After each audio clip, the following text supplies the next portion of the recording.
नमस्कार, welcome back to my channel आज का स्टोरी। आप सबों का हमारे इस चैनल में एक बार फिर से बहुत बहुत स्वागत है।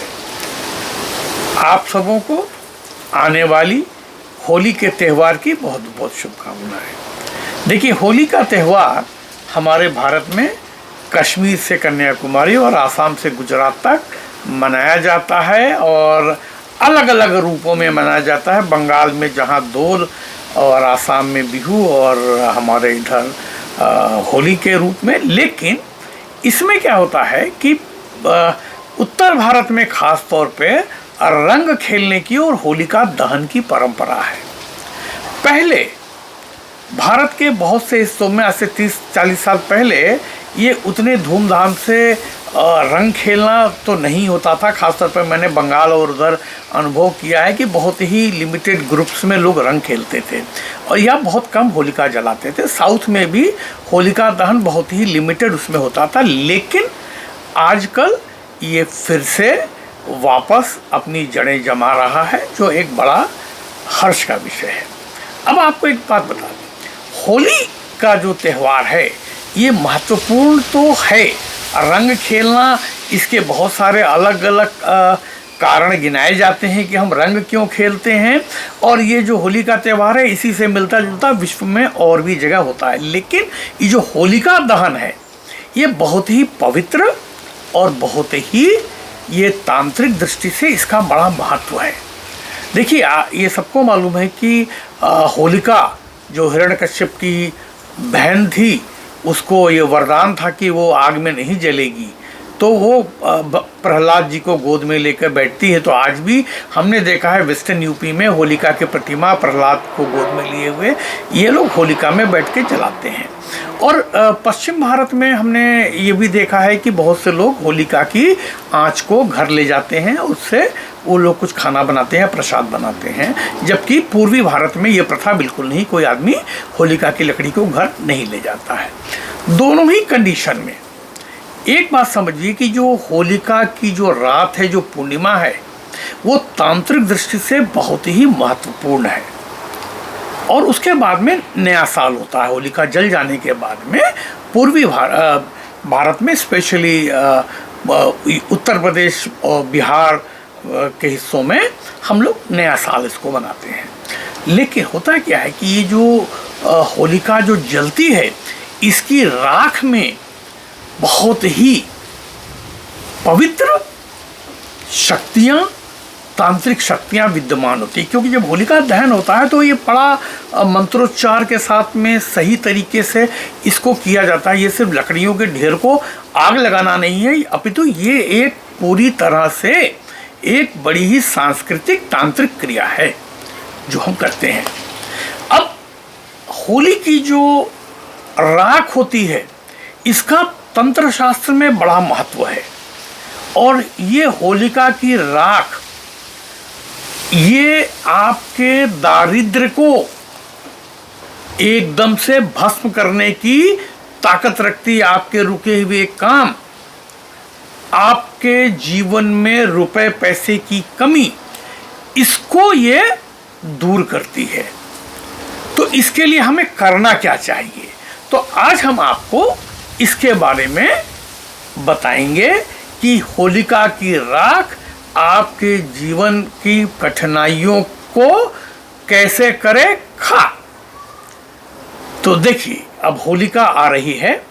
इस दिन आपने क्या करना है, जब होलिका जल जाती है उस दिन या उसके अगले दिन, कभी भी 2 दिन 3 दिन 4 दिन बाद भी अगर राख वहाँ पड़ी हुई है, आजकल तो शहरों में तो अगले दिन लोग हटा भी देते हैं, तो आपको करीब करीब 2 किलो के बराबर वो राख इकट्ठा कर लेनी है।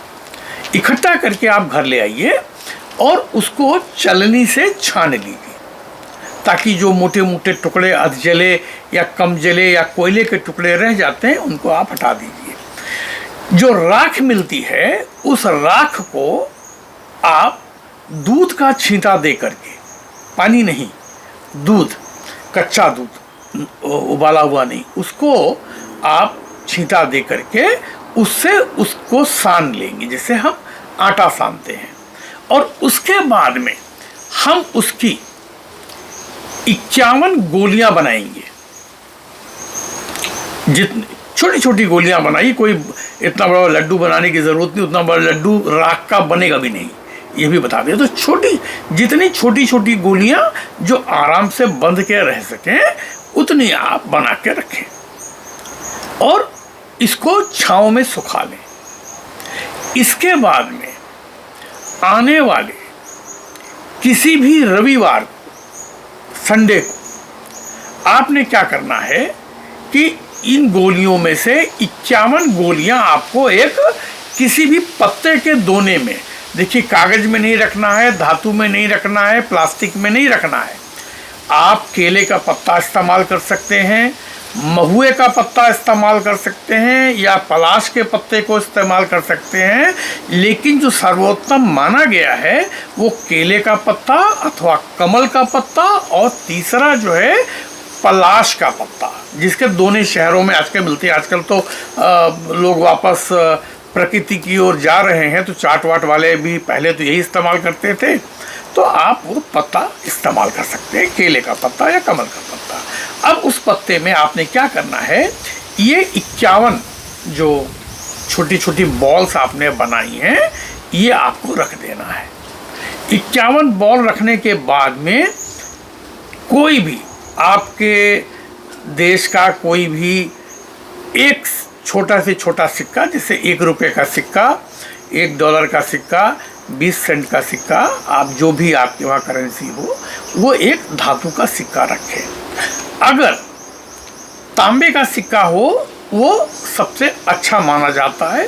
तांबे का सिक्का नहीं होने की दशा में कोई भी प्रचलित मुद्रा का आप एक सिक्का लेकर के उसमें रखेंगे। उसके ऊपर में एक कोई भी लाल रंग का फूल रखेंगे।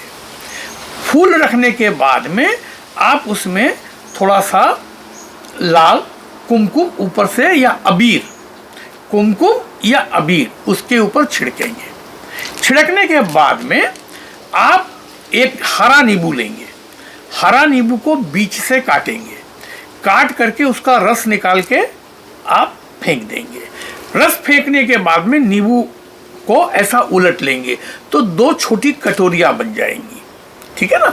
नींबू को हाफ करके जब उसको निचोड़ देंगे, उसको रिवर्स कर देंगे तो चिकना वाला हिस्सा भीतर आ जाएगा और जो रस निकाला हुआ है बाहर, तो वो एक छोटी सी कटोरी के रूप में बन जाएगा। उसमें तेल में भीगी हुई एक बत्ती, याद रखिएगा तेल में, तेल कोई भी हो चलेगा लेकिन घी नहीं चाहिए, घी नहीं होना है, तेल होना चाहिए। तेल में एक बत्ती डुबा के उस पर रख देना है आपको। इतना करने के बाद में आप इसको किसी भी नदी, तालाब अथवा समुद्र में ले जाएंगे। अब जैसे हमारे एक बहुत ही प्रिय भक्त हैं हैदराबाद में, अब वो कहते हैं साहब हमारे वहाँ तो नदी नहीं है, तो मैंने इनको समझाया कि भाई आप ये हैदराबाद में जो टैंक है बड़ा वाला, वहाँ भी जाके ये काम आप कर सकते हैं। भोपाल वाले अपनी भोपाल की तलिया में कर सकते हैं और काशी वाले, प्रयाग वाले ये गंगा या जमुना नदी में कर सकते हैं, या आप जहाँ भी रहते हैं लखनऊ वाले गोमती में और गोरखपुर वाले घाघरा गंडक नदी में कहीं भी कर सकते हैं। और जो विदेश में हैं अगर उनके पास में कोई नदी है वहाँ अथवा ये समुद्र के किनारे इसको आप परफॉर्म कर सकते हैं। अब जब आप वहाँ पहुँचेंगे तो इसको हाथ में लेना है, दोनों हाथ में, ठीक है। और हाथ में लेने के पहले वो जो दिया जो नींबू के उसमें बनाया, तेल वेल भरने की ज़रूरत नहीं है, बत्ती को ही तेल में थोड़ा सा घर में ही डुबा लें, उसके बाद में उसको उसमें रख करके ले जाएं और वहाँ पर उसको जला दें। देखिए इसमें कोई भी चीज़ प्रदूषण वाली नहीं है, इसलिए आपको समुद्र में या नदी में बहाने में आपको कोई दिक्कत नहीं होगी, क्योंकि ये सब बायोडिग्रेडेबल चीज़ें हैं, ठीक है।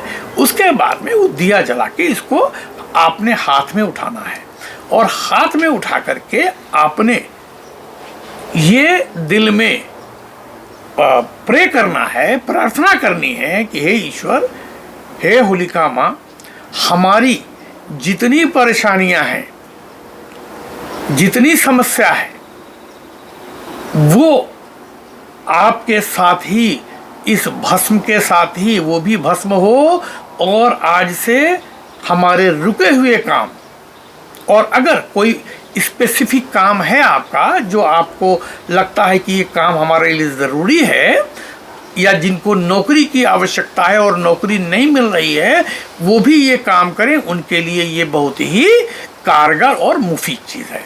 तो ये प्रे करके आप इसको सिर से लगाएंगे और लगा करके उसको आप बहा देंगे, बस। इसके बाद कुछ नहीं करना है और आप घर चले आइए। आप देखें कि ये कितनी तेज़ी से काम करता है। एक बात और कि अभी भी आपके पास घर में थोड़ी सी इसकी राख बची होगी, ये क्रिया आप 3 बार कर सकते हैं और आपका काम निश्चित होगा ही।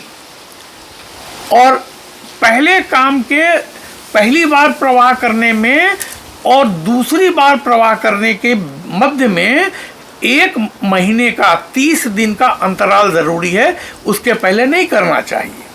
अगर आपको लगता है कि पहला काम करने के बाद में महीने में आपकी चीज़ें थोड़ी बढ़ने लगी हैं लेकिन अभी भी रुकावटें हैं, आप इसको रिपीट कर सकते हैं। और उसके बाद भी काम अगर पूरा नहीं हुआ तो तीसरी बार भी आप रिपीट कर सकते हैं। लेकिन हमारा विश्वास है, क्योंकि जो हमने लोगों को, जिन लोगों ने किया है, ये बड़ा आजमाया हुआ है फार्मूला, और इसमें लोगों के काम पूरे होते हुए देखे गए हैं।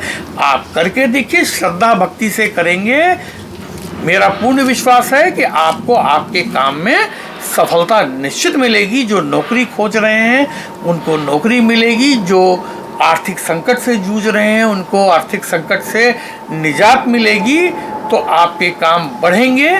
आप ये छोटा सा काम करके देखें तो आप जितनी भी राख बची है उसके आप गोलियां ढेर सारी बना लें, लेकिन हर बार आपको 51 गोली चाहिए, 51 बॉल्स छोटे, ठीक है, 51 चाहिए। तो इस हिसाब से आप उतनी ही राख लेंगे और ये आप बना करके रख लेंगे। उसके बाद बची हुई राख को आप घर के बाहर कहीं भी डाल सकते हैं, क्योंकि इस राख को घर में ज़्यादा समय तक रखना नहीं चाहिए।